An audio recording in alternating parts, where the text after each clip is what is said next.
శ్రీ గణేశాయ నమః, శ్రీ సరస్వతి నమః, శ్రీ గురుభ్యో నమః. భక్తులారా, మన దేవాలయంలో ప్రభాత పూజలు అయిన తర్వాత సంప్రదాయం ప్రకారం ఇతిహాసం చెప్పుకున్నాం. ఇందులో భాగంగా భారత ఇతిహాసం ప్రారంభం చేసాం.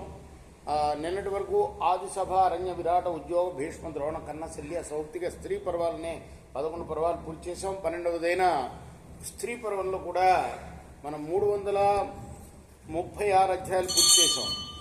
ఈ రోజున 337వ అధ్యాయాన్ని ప్రారంభం చేద్దాం. ప్రారంభించే ముందు వ్యాస భగవాను ప్రార్థన చేసుకుందాం. వ్యాసాయ విష్ణురూపాయ వ్యాసరూపాయ విష్ణవే నమో వై బ్రహ్మనిధయే వసిష్ఠాయ నమో నమః. అంజనానందనం వీరం జానకీ శోకనాశనం కపీశమక్షంతారాం వందే లంకాభయంకరం సదా నింబవృక్షస్య మూలాధివాసాత్ సుధాశ్రావిణం దిక్తమప్యప్రియంతం తరుం కల్పవృక్షాదికం సాధయంతం నమామీశ్వరం సద్గురుం సాయినాథం. సమర్థ సద్గురు సాయినాథ మహారాజ్ కీ జై.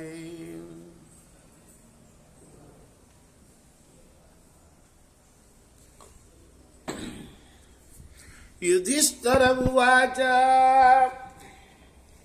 ధర్మరాజు అడుగుతున్నాడు తాతయ్యని, భీష్ముణ్ణి.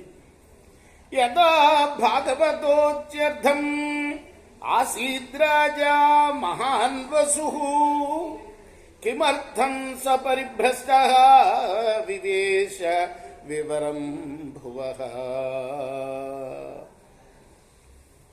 మీరు చెప్పారే తాతయ్య, ఉపరిచర వసు మహారాజు, ఆయన భగవంతుడికి అత్యంత భక్తుడు, మహాత్ముడు అయినప్పుడు మరి సర్వభ్రష్టుడై భూతలంలో నుంచి పాతాళానికి ఎందుకు వెళ్ళాడు? భీష్మమువాచ. అత్రాప్యుదాహరంతిమం ఇతిహాసం పురాతనం ఋషీణాంచైవ సంవాదాన్ త్రిదశానాం చ భారత. త్రిదశులు అంటే దేవతలు అన్నమాట.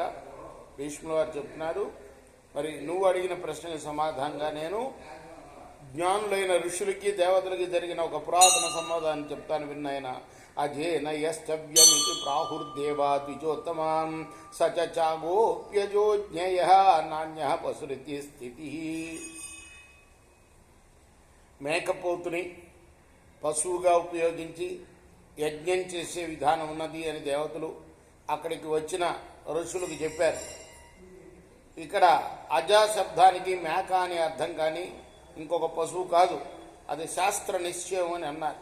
ఋషయ ఊచు బీజైర్యజ్ఞేషు యస్తవ్యం ఇది వై వైదికీ శృతి అజ సంజ్ఞాని బీజాని ఛాగం నో హంతుమర్హత. ఋషులు అన్నారు, దేవతలారా, యజ్ఞాల్లో గింజల్ని హోమం చేయాలి. మనం నవధాన్యాలని చేస్తూ ఉంటాం కదా హోమంలో. ఇది వేదంలో ఉన్న విషయం.